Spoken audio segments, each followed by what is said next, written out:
Hello readers and writers, welcome back to my channel. Today is my very first horror spotlight video, where today I am going to be going over the master of horror himself, Stephen King. And I'm going to be going over his latest book, Holly, which I read in December last year. Now before we begin, I want to go as far as to say that I am not going to be using the horror spotlight videos to be promoting authors who don't need the promotion, like Stephen King or Clive Barker or so on and so forth. But if I happen to find a book that I believe is a great example of good writing or something that really stands out by these high authors, I'm going to be using it. But for the most part, I'm going to be focusing mostly on authors who don't get as much of the spotlight. But because this is my very first horror spotlight video, I wanted to use it to talk about a book that I really enjoyed. And that is Holly. So, what's this book about? Holly focuses on the character of Holly Gibney, who first appeared in the Bill Hodges trilogy, which is Mr. Mercedes, Finders Keepers, and End of Watch. Holly also appears in The Outsider and is the main character of the novella If It Bleeds. Finally, she actually has her own novel. And I'm not going to lie, I was looking forward to this book.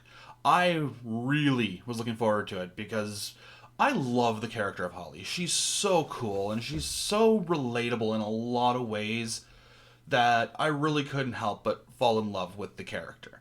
And I'm not going to lie, the book delivers. It really delivers. And I don't want to go into spoiler territory, so I'm just going to kind of give a brief synopsis as to what this is about. So the book starts with Holly Gibney getting this job where she has to go and find a woman's missing daughter. And Holly goes through all the ins and outs of the investigation, and she really has to show how intelligent she is and how easy it is for her to put some pieces together, but how difficult it is for her to put other pieces together. I don't find she makes very many particular stupid decisions throughout the entirety of the book, which is good, because sometimes Stephen King writes his characters doing really stupid and illogical things, which I did not find so much with Holly. She did do one really dumb thing, but she acknowledges, like, yeah, this was this was something that I really shouldn't have done. And she even knew what she was doing was dumb beforehand, so I suppose I'm giving it a pass.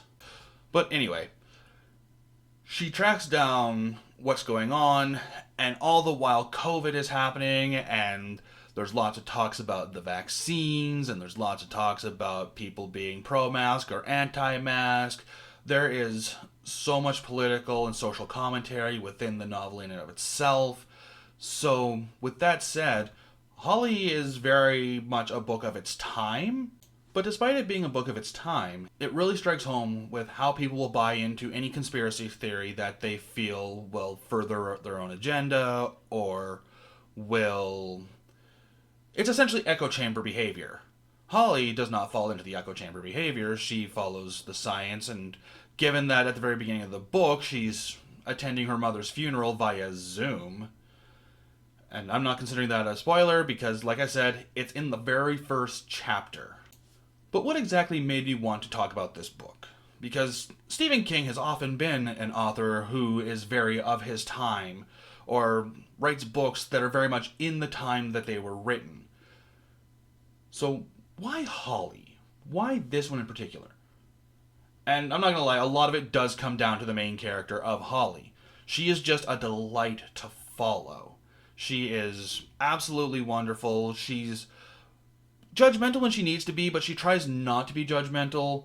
She's kind of hard on herself, but she's also willing to forgive herself the little trespasses. She is competent. She is capable. She is just a great character to follow. She's not like your typical horror protagonist where you know what they're doing is stupid and they're constantly doing stupid things and you don't really care if they live or die. With Holly, I genuinely cared if she lived or died. And there were some points and some moments in the book where I'm going, I don't know if King's going to let her live through this. Which, on that note, let's get into the horror, because this is a horror spotlight video. So, the horror. The horror is fantastic. I've never been the sort of person who's really gotten into the spooks and the monsters and all that. I've always found the horror that is more close to home, that could really happen in real life, to be more terrifying than any monster or eldritch abomination could ever be.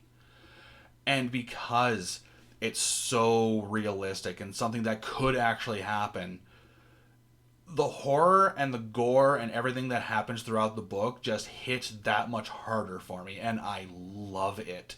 I genuinely love it. I don't want to spoil anything within this book, because frankly, I think it's a book that needs to be experienced blindly. You can go into it knowing what's going to happen. Like, you can read the synopsis and still get everything that you want out of it, but I would definitely recommend going into this book blind, because you're going to get so much more out of it, just like you would with any other medium when you're going into it blind. Going into something and knowing what's going to happen beforehand, it brings in the whole rereadability sort of thing, or the rewatchability sort of thing. Holly is rereadable. I look forward to reading it again at some point in the future. Holly is a very rereadable book.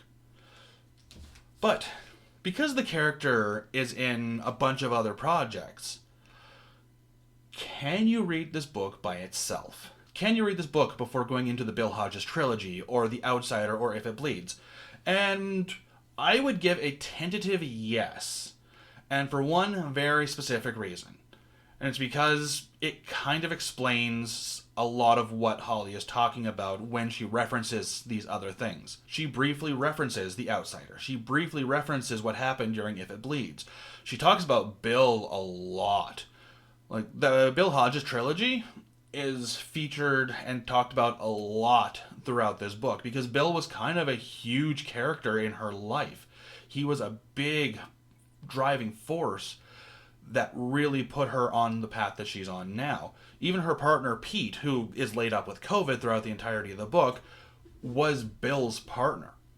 So, well, I would definitely recommend reading the Bill Hodges trilogy and The Outsider and If It Bleeds before going into Holly.